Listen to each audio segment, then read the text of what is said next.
Hello again, lovers of knowledge, and today I thought I'd wrestle with one of philosophy's oldest and doughiest pigs. The gnawing on this bone even has a name. It's called ontology, thinking about being. And this is one of those questions where the Russell quotation that I cited in the intro to these philosophy-waffles comes into its own. It's one of those questions that people just don't ordinarily think about. But if you ask them it, they'll shrug their shoulders and say, well, it's obvious, isn't it? The question is this: what is real? I sweep my hands and say, well, it's obvious, isn't it, Luke? We're in reality. Of course, philosophers will be very quick to point out that we're not. Think this is real? Plato would upbraid you for that and possibly even think that's the demarcation point between the enlightened and the unenlightened. Somebody who's capable of abstracting from specific or concrete cases can then do philosophy, can then power ahead in the thinking stakes. But of course, just because you could think abstractly doesn't mean that abstract things exist in the same sense as, and let's use our usual philosophical example of this table. This table exists. No, says Plato, there's a sort of special realm of tableness of which tables partake. This is still believed by people who would class themselves as Neoplatonists, and it's a bit of a trouble, but of course we can have forms of tables, and I believe we can have forms of colours, the form of light. Plato certainly has abstract forms of abstract concepts, the form of the good, but I always wondered what would be the form of this, thisness, or what would be the form of what would be the-ness. Of course, some languages don't have a definite article. So I'm not on board this Platonic, almost Gnostic idea of otherworldliness. But then again, we'd all agree that the number 5 exists, wouldn't we? It seems to be the same, postmodernism accepted, all over the world. China, Brazil, Russia, they all say, 2 plus 3 is 5. It's an agreed concept. Very well then, where is it? Where does it exist? There's that kind of ontology as well. Kant, as I've mentioned before, kind of suggests that we'll never get to see what really exists. It's hidden from us, it's hidden from every living creature. We just process the world, the information that we receive from it, in the only way that we can as humans. Now, we all know that this could be a dream, don't we? Or that when you put a straight stick in water it can look bent, though it isn't, in quotes, really bent. J.L. Austin makes a good point that when these arguments are used, they are often used as contrasts to something. The stick that appears to bend in the water is contrasted to the stick that isn't bent in the water. Stage magicians, mentalists are very familiar with ways in which we can use these tricks, which are effectively taking in the sensory input correctly, but interpreting it wrongly, at least for a small amount of time.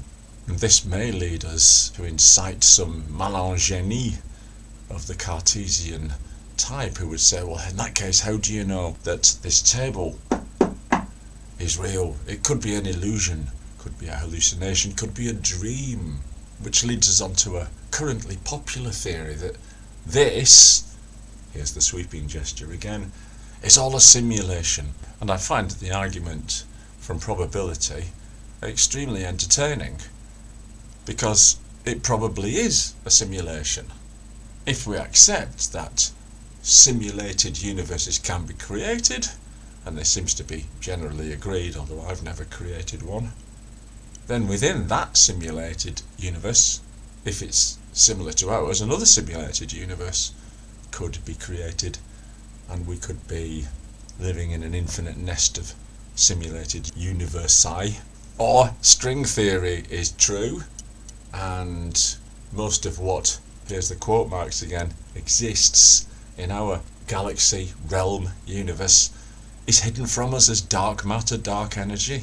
But it must be there, because otherwise we can't explain the existing things.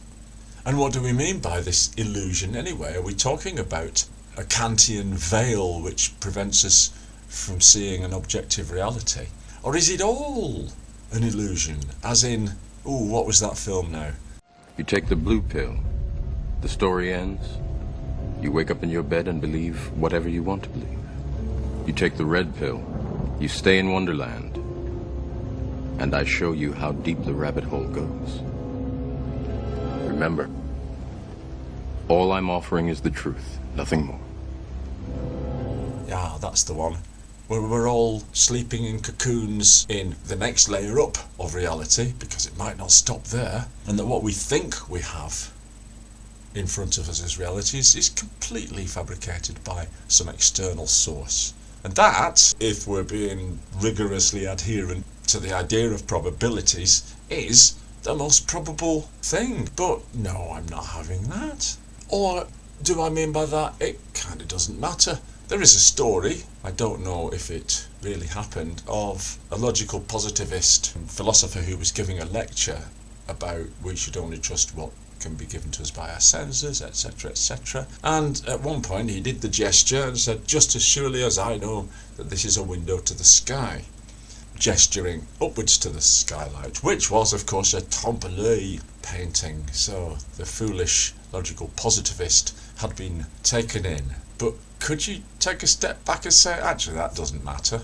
He made a mistake, but it was still a mistake based on sense input. He wasn't talking about God or reading a poem, which they didn't like very much either, if they were to follow through their own philosophies.